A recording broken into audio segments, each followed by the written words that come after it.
bizə 5 günlüyündən gəlib.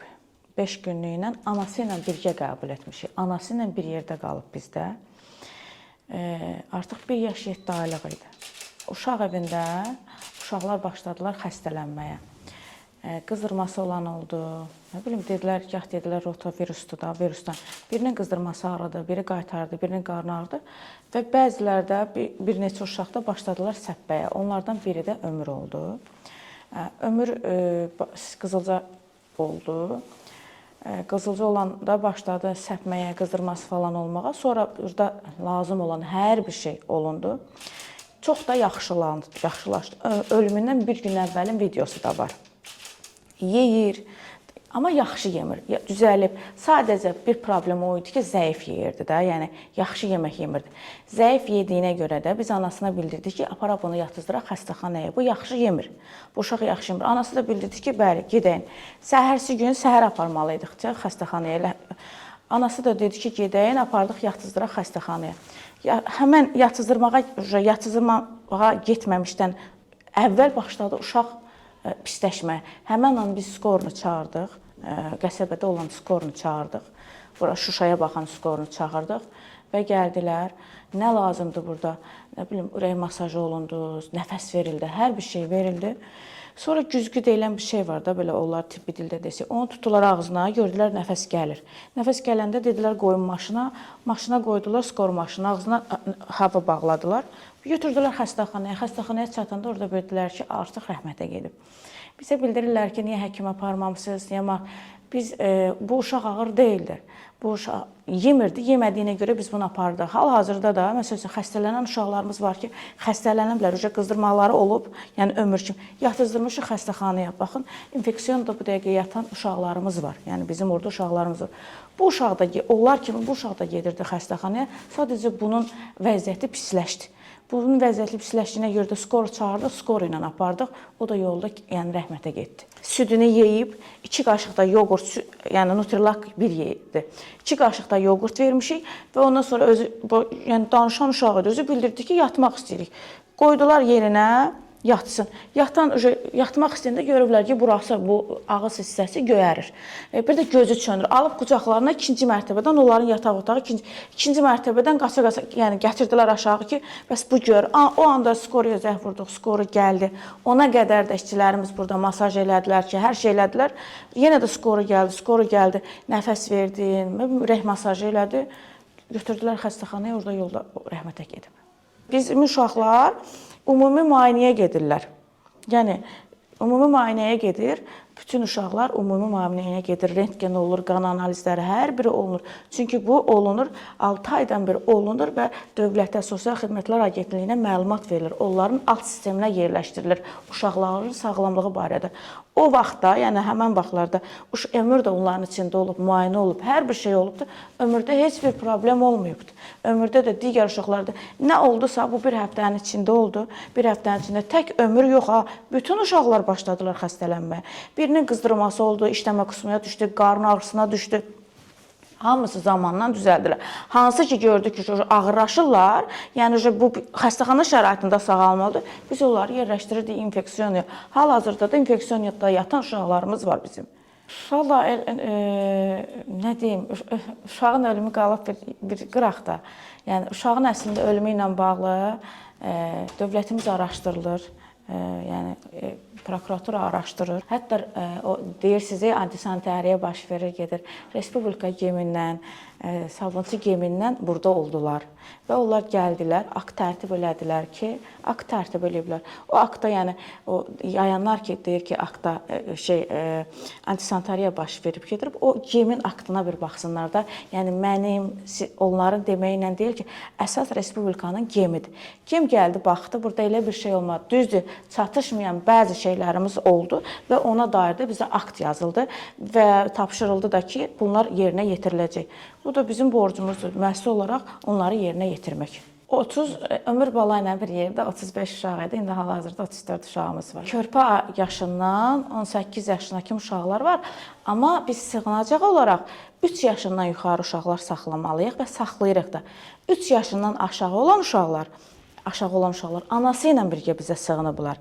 Yəni getməyə yeri olmadıqlarına görə, küçədə, barda qaldıqlarına görə ana ilə birgə bizə sığınırlar. Mənə deyirlər ki, ay uşağı siz elədiniz, siz öldürdünüz. Uşaq ana ilə yerləşdirilib. Ananın yanında olubdu bu uşaq.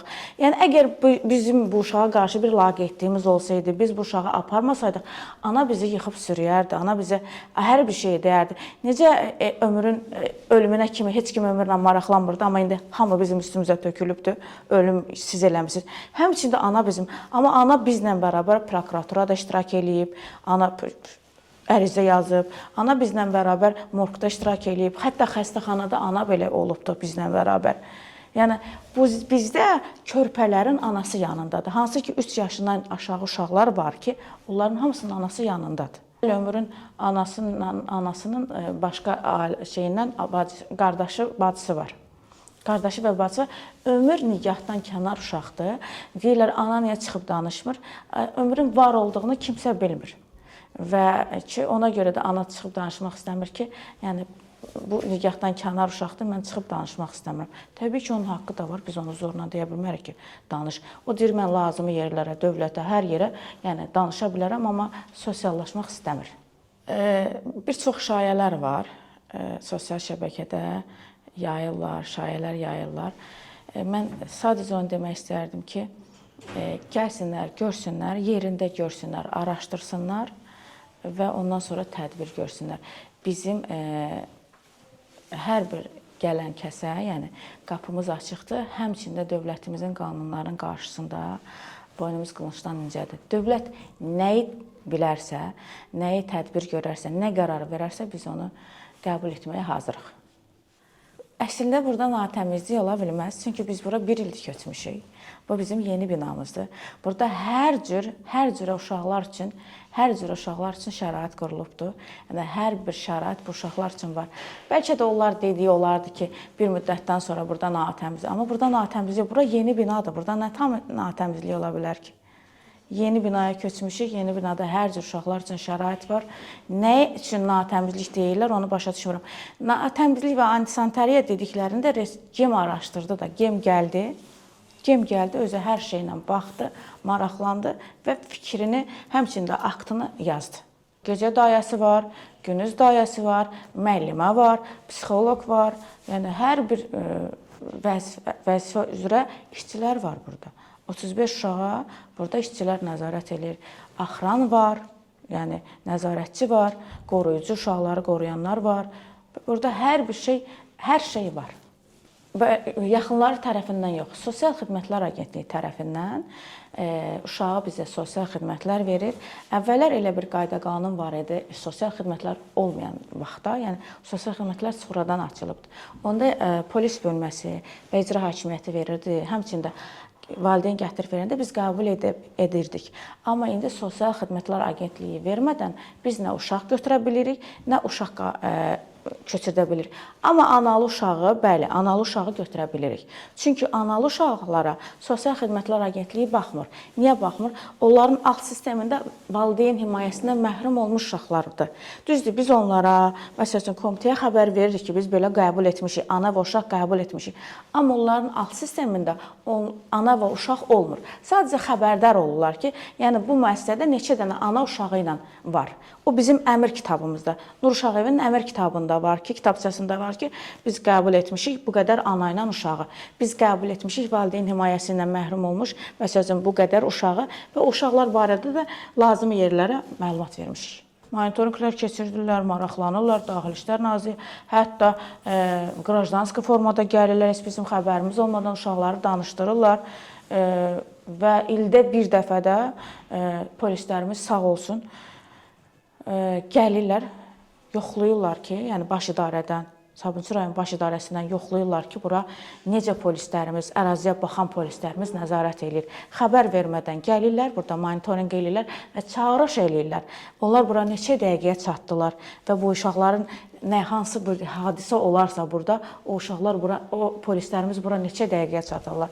Yəni, onu ən azı ildə bir dəfə eləyirlər. Nur Uşağevində hazırda 47-50 nəfərlik yer var. amma bizim büdcəmiz 34-35 uşağa yetir. Yəni həm 34-35 uşaqdan da sonra sıxlıq yaranır. Ona görə də biz 34-35 uşaq nə isə bizə uşaq verilərsə, yəni onda qəbul edirik, yox sözü demirik. Amma biz bildiririk ki, bizim 34-35 uşağı saxlamağa büdcəmiz və yerimiz bəs eləyir. Həmçində qalxırsa uşaqlar, onda biz bildiririk ki, uşaqlarda köçürmələr eləmək lazımdır. Ondan sonra digər uşaq evlərinə köçürmələr olunur. 6 aydan 1 ilə qədər qalan uşaqlar var. Amma burada elə uşaqlar var ki, 5 ildir qalırlar. Çünki onlar 10 yaşından yuxarı uşaqlardır. Onlar istəmədiyi sürəcdə biz onları buradan çıxarda bilmirik.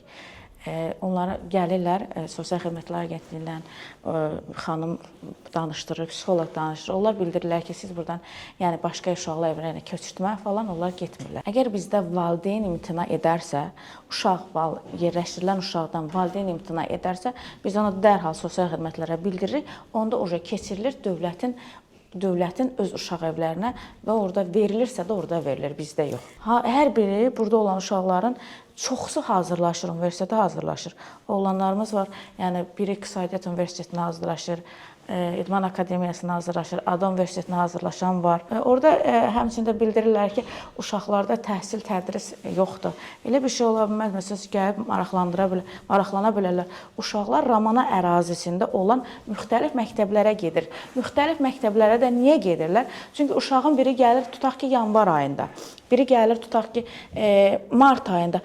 Hansı məktəbdə, sistemdə, hansı məktəbdə yeri olur, o məktəbə uşaqlar yerləşdirilir. Və həmçinin elə uşaqlar var ki, heç məktəbə getməyiblər. Heç valideyn tərəfindən heç məktəbə getməyiblər, yaşı da çoxdur. Biz müraciət edirik Təhsil Nazirinə, Təhsil Naziri də sağ olsun, fərdi məktəbə, 9 yaşından yuxarı uşaqlar ancaq fərdi məktəbə gedirlər, yenə də təhsillərini davam etdirirlər.